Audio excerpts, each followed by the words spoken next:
Welcome to Basically Sci-Fi, the short story podcast with stories you can basically call sci-fi. I'm Todd. I'm Adam. And I'm Jared. This week... I don't know. I don't have anything past that yet. All right, good show. Yeah, I know. Anyway, I don't know. I might as well gripe a bit.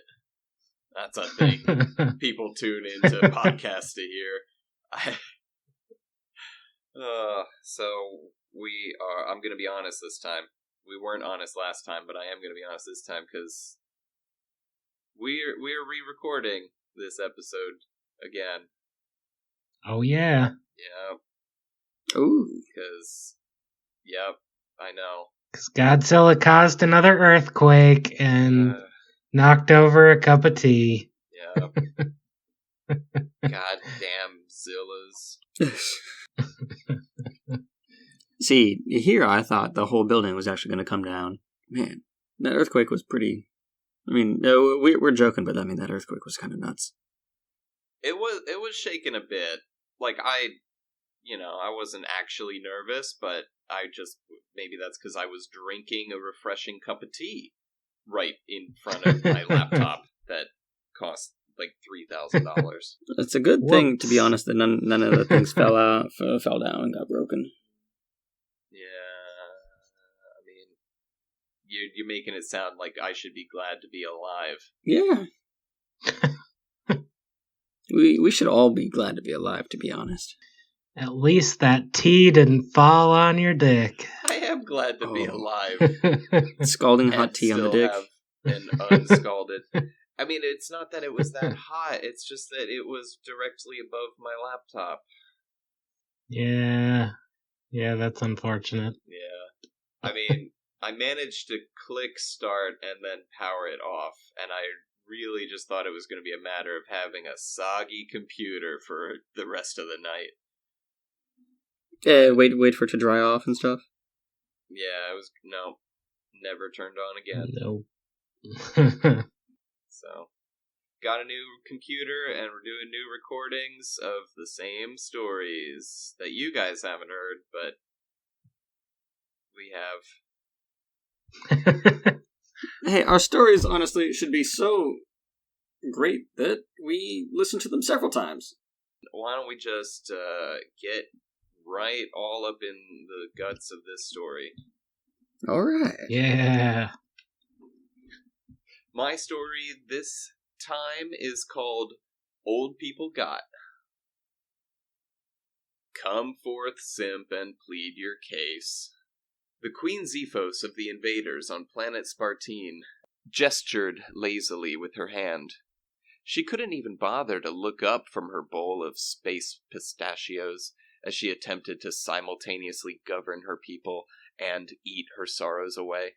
Queen Zephos sat upon her wooden throne at the top of the throne hill, and at the bottom of that sandy hill approached an elderly green-skinned invader hoping to be serviced.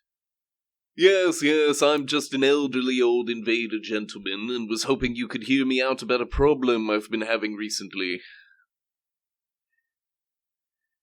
It's supposed to be Nigel Thornberry. Oh. Yeah, I forget what he sounds like. I just know he says smash, like that, right? Yeah. Basically. Never seen that show. You should. I highly recommend it. Yeah. Instead of saying yes, Zephos just sighed and waved her non-pistachio-eating hand. Well, you see, I've been having some trouble with my neighbor. He's been sneaking into my house while my wife and I are out, and coming into all of my socks. My wife is quite distressed about it. Absolutely a sticky situation. Jesus. At first, I assumed he was doing it out of necessity. The poor man must have been lacking socks of his own. He knocked at my door. My wife and I live in a house, you see. So he knocks at my door, and I answer, and I've brought with me a fresh pair of foot shirts. My wife does so laugh when I call them foot shirts. And I say, "Dear neighbor, I've bought you a pair of your own to use however you see fit within the comfort of your own home." But he marches right past me, up the stairs and into my bedroom, comes back down with a pair of black socks, looks me right in the eye, and proceeds to jizz into them. And when my wife came home later that day and I handed the used socks to her to clean, she just about fainted from the shock. Xephos sighed. What do you want me to do about it? Should I have your neighbor arrested and executed? The old man fumbled with his bowler hat. Oh, I hardly think that's necessary. A bit overboard for a simple sock insemination, wouldn't you agree? Xephos had been slightly amused by the old man's ramblings, but she had many subjects in line for servicing. Then admit to your wife that it's been you the whole time, or I will kill your neighbor and his blood will be on your hands. Oh, goodness. Well, if that's what my queen has decided, I suppose that's what's best. You do know that once your neighbor is executed, if your wife continues to find jizz in your laundry, she'll be suspicious. Great googly moogly, are you suggesting even more of my neighbors would engage in this foul business? What is going on with this story? Even you forgot what was in it. The elderly gentleman was escorted home by the queen's devilishly handsome guard. The guardsman then dragged the neighbor out into the dunes, where the gentleman watched, dead-eyed, as his neighbor was knelt on the ground and shot in the head. Fuck. No jizz was ever found in his socks again.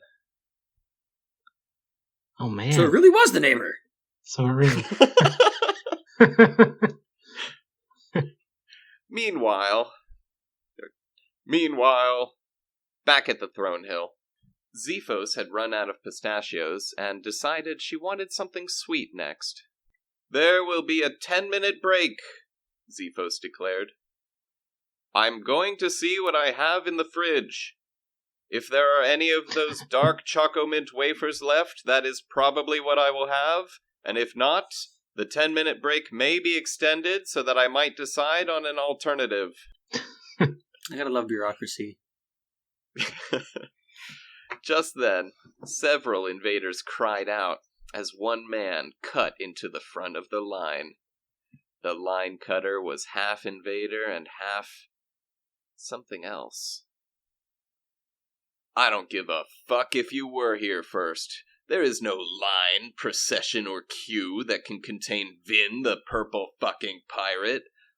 I've never even colored inside the lines because my life is a mess and my artistic sensibilities mirror that.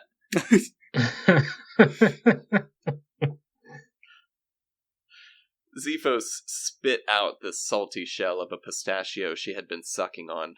What the fuck? Vin, why are you here? I don't have to tell you that. Xephos' face softened. No, you don't. I'm asking you, though. Vin sneered. Fair enough. I didn't know where else to go. What? I'm not allowed to visit my home planet once in a while? Actually, no. You're a pirate, and I'm a queen, and I can't just let you go. You could try, but no one can arrest me. You'll be surprised to learn that I'm actually one of the fingered. Xephos' face contorted in disgust. That's right, I forgot you were a pedophile now. A weirdly brazen one at that. No, I am not a pedophile. There are at most 5 fingered in the universe. We've all met with Space God, and in exchange for... Look, I really don't want to hear about being fingered, or how many fingers, or whatever. And I've decided to have you sent to the Concubine Hill. Your fate can be decided there. And so it was that Vin was escorted to the Concubine Hill. The hill had previously been ruled by the Concubine King, Ari the Executioner. Since he had been abducted, however, no king had been able to hold the position for any length of time. Aery had been too strong. The invaders of Spartine had grown too accustomed to peace, and there had been no warriors who could possibly have hoped to challenge him. With Aery gone, invader men finally nutted up and flocked to the hill. The Concubine Hill, or Pleasure Mound, is a gladiatorial arena for the invaders. Whoever can claim the wooden throne atop the hill is declared Concubine King of Spartine, which is a greatly desired position for those with political aspirations, as well as those who want a chance to spend a night with the queen.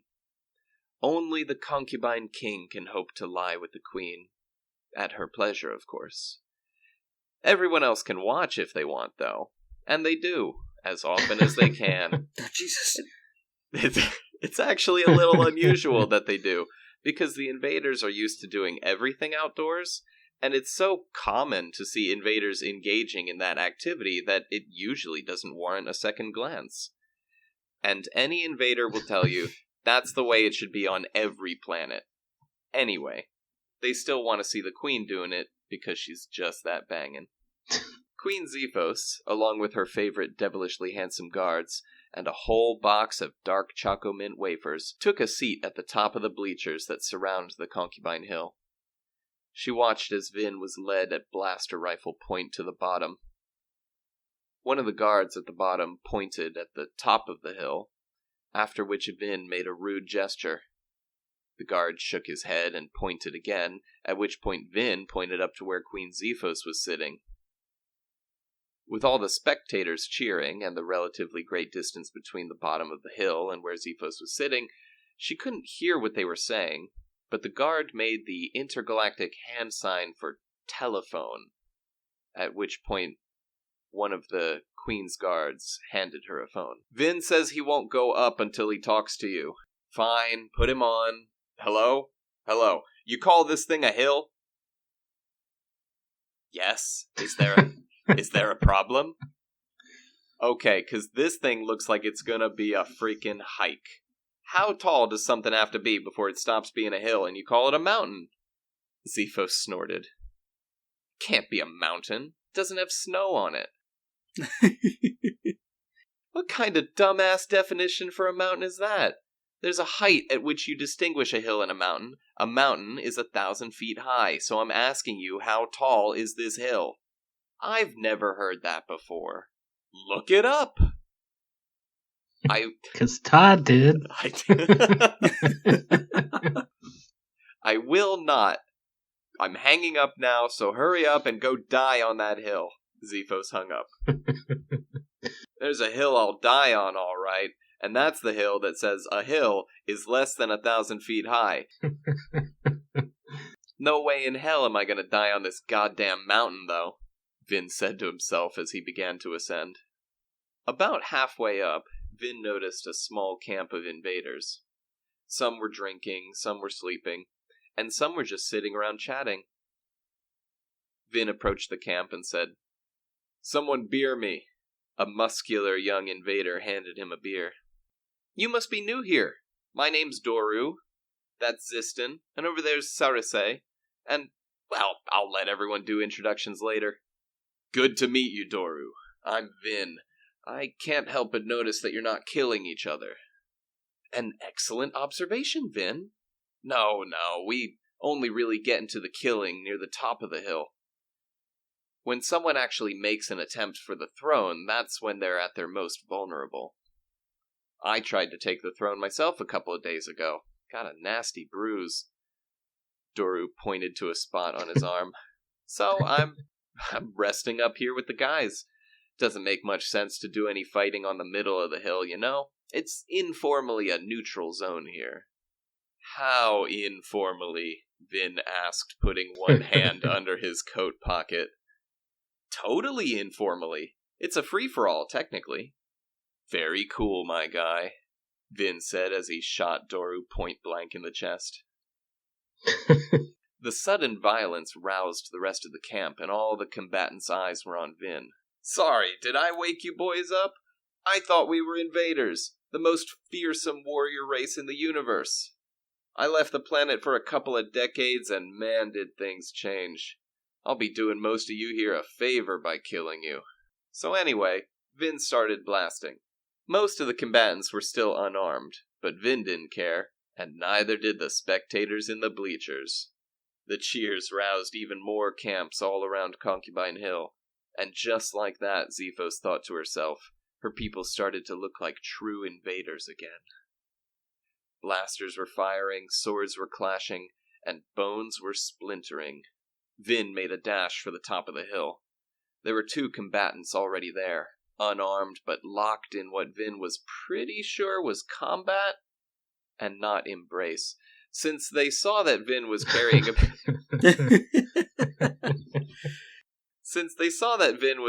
about 6 blasters, they decided to attack Vin as a pair. Vin pulled his dick out through his zipper and just kind of let it dangle there. It's flaccid, remember? Oh, he was full on at that point, I imagine. Didn't specify. He did say dangle, so... Yeah, okay. I guess I did. The pair stopped instantly in their tracks. My God, man, don't you have any shame? I don't respect your laws of decency, Vin shouted as he shot them both with blasters in each of his hands. An invader that stood at least a head taller than most surprised Vin from behind, lifting him off the ground. This giant invader spun around like a discus thrower and flung Vin far off the hill. The crowd screamed as Vin was launched towards the bleachers. The giant invader roared, flexed for the crowd, and then cupped his ear like a professional wrestler to listen as Vin crashed into the spectators. When no crash came, he looked up to find Vin just floating in midair. Silly bitch! Your throws cannot harm me! Don't you know who the fuck I am? I'm the purple pirate, bitch! I don't respect your laws of gravity! And so, floating in midair, the pirate pelleted the prominence with blaster bolts. Suddenly, the crowd roared, "A new king!" An invader carrying an old-fashioned steel sword and wooden shield had successfully placed both butt cheeks upon the throne. But Vin immediately flew over to the new king and punched his face in. The king with the freshly concave face collapsed, and the crowd grimaced. Vin shoved the corpse aside and took the throne for himself. The fighting began to die down, and the other gladiators slowly shuffled back to their camps. From the throne, Vin pointed a finger at Queen Xephos and shouted, I'm your king, and things are gonna be different now. You and I are gonna whip these pathetic invaders back into shape, and we will bring war to the Galactic Society of Friends. The invaders of Spartine, together with the crew of the New Australia, will conquer the entire universe.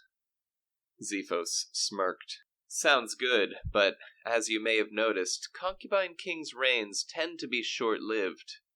You already have another challenger. An old invader, blind in one eye and walking with a cane, mounted the Concubine Hill.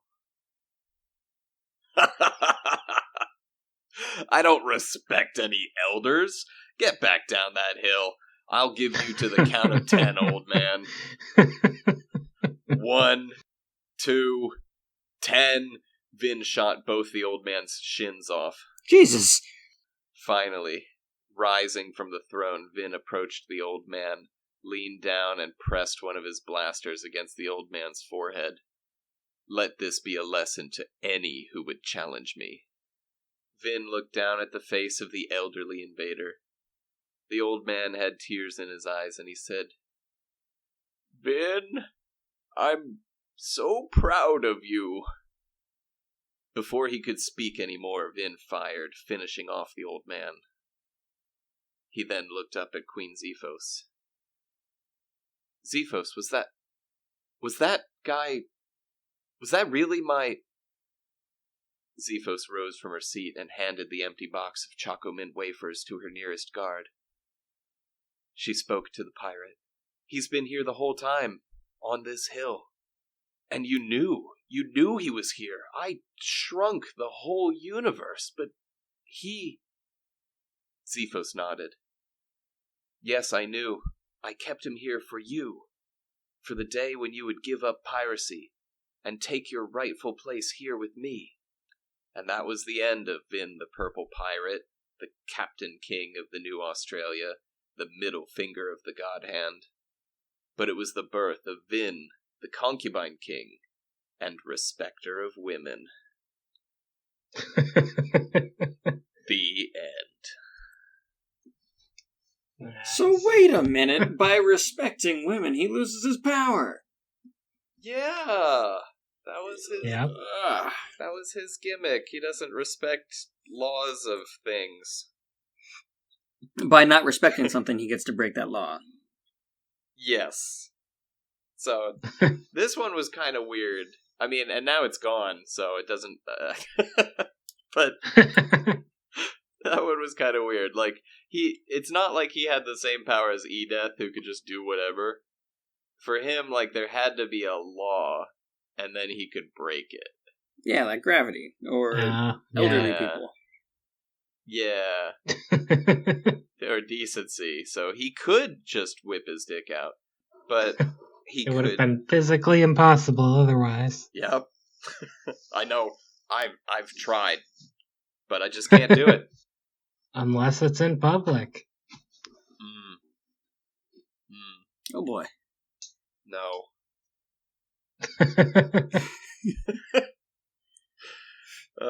Anyway, well, yep. He can't now, because he learned how to respect.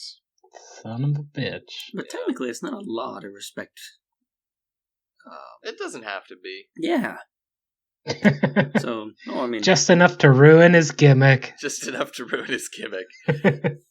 I mean, I'm not sure yet. I guess he could still be a pirate, but I guess now he's the Concubine King. It's kind of hard to do both at the same time. Yeah, because in this case, he's got to stay on that hill. Yeah, he does, because he has to protect the hill. The real tragedy of it is, if he wants to bring, chaos and violence to... War. And war, that's the word I was looking for, war. He wants to bring war to the Galactic Society of Friends. He can't leave that hill. So he's going to have to, enjoy vicariously bringing war to them by having other people do it for him. Unless he takes the hill with him. Oh, dude, a fucking flying hill.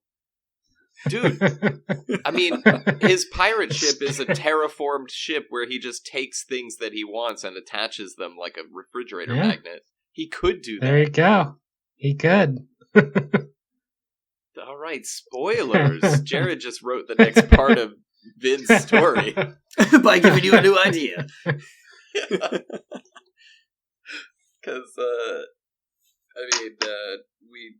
we were a couple stories ahead, but I haven't done anything with Vin yet, so I don't know. I hadn't even thought about what he was going to do, honestly. I was kind of imagining, this big-ass hill, or whatever section of it, just, shaved off completely at the bottom, sheer, and then, just giant thrusters flying under it. He's got, it's like a giant flying wheelchair, but instead of a wheelchair, it's this huge fucking hill. If you've seen 300, the Xerxes fucking thing that, he sits on and moves.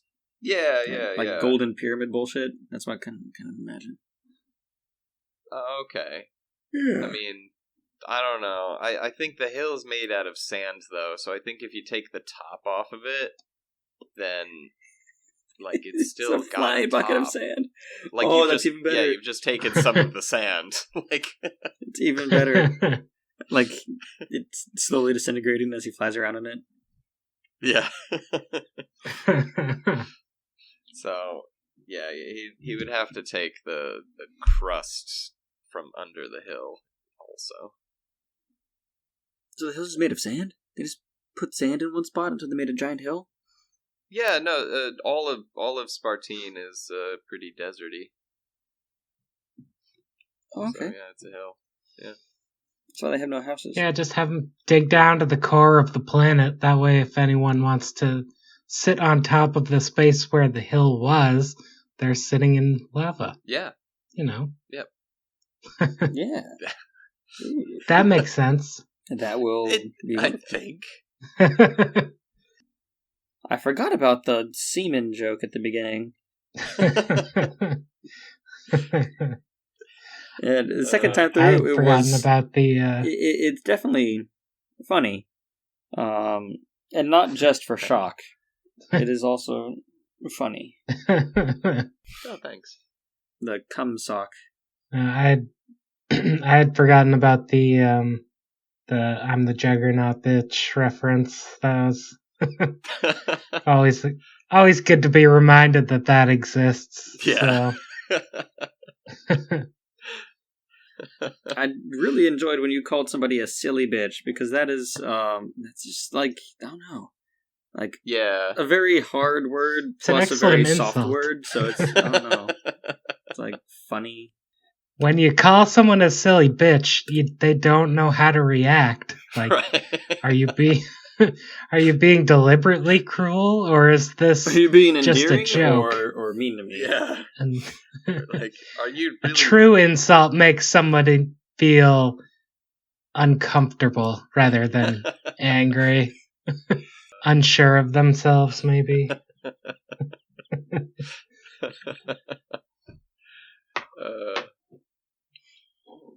Yeah. I don't That's know. what you gotta do. You gotta call your I boss a couldn't silly remember bitch the line exactly. to his face. So, for research purposes, I had to watch that clip again on YouTube in order to make sure I got the Just line. had to. Yeah.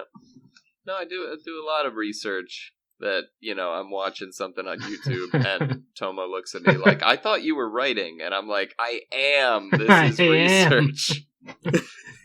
Have to write these words exactly. Yeah. I have to steal someone else's line. It's an But, homage. It's an homage. Yeah. I mean, I changed it. Yeah. All I said was silly bitch with a little bit of intonation. Or inflection. One of them. Yeah. One of them language things. Gonna zap you with my pimp cane. Is that from... Nobody had a pimp cane. No. It's from the Juggernaut. Jordan has a pimp cane? Bitch. No. One of the other characters does. I don't remember the character's name Charles? at this point. I just Charles? remember the line. Didn't Charles have No. a pimp cane? No. No, he has a wheelchair. No. Charles has a wheelchair. Yeah. I mean, I don't know. He was wielding it at one point. No, it was that no. other guy. I don't remember. I think I can The picture who it character's is, name? but no, I don't know the character's name. Nightcrawler. Yeah, probably. Nightcrawler's a pimp. Now all I can think of is that. And you can be a pimp too by smashing like on YouTube and, joining us in our Discord where we, link the episodes as they go up. Yeah. And also talk to fans. And also talk to fans. We have talked to the fan. He really appreciates it. I was gonna say, I don't think he's ever interacted with you two. He's rarely ever on Discord.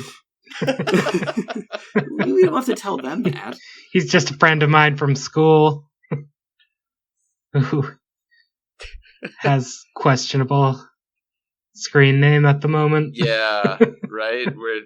Anyway, Yeah, if you anyway. see that guy or us, then say hi and, let us know how bad my Nigel Thornberry impersonation was. And if you think you can do better, leave a sound clip in the Discord of you voice acting as Nigel Thornberry. And next time I'll just edit it into the episode rather than do acting. Look forward next week to me reading my story. Yes! Adam's story next Yeah. week, which will actually be a week of our time as well. Yeah, week of real. We move around because of our time traveling box. Sometimes it's a week, Hey, and are sometimes we it's Doctor Who? I Yeah. was thinking more like SpongeBob. What? They have a traveling box in SpongeBob. Does he time travel? Yeah, he goes back in time and he meets. Does he like travel Neil through time at the speed of regular time? No, there's an episode where he goes back to meet Neolithic SpongeBob, You don't remember that? That's where the meme's from. No, I've seen maybe one episode of SpongeBob SquarePants in my life. Oh. While you were watching SpongeBob, we were watching Metalocalypse do the same joke. Yeah. You there, boy on the street, what year is it? Oh man, that show is great. And while you're out there liking and commenting on our video, go out and ask boys on the street what year it is. That sounds funny. I think I'm gonna do that. Don't get arrested. Social distance. Wear a mask. That way the cops can't identify you. Jesus. Alright, well, thank you guys for hanging out. See you later. See ya. I be Charles with Charles. Bye. Bye.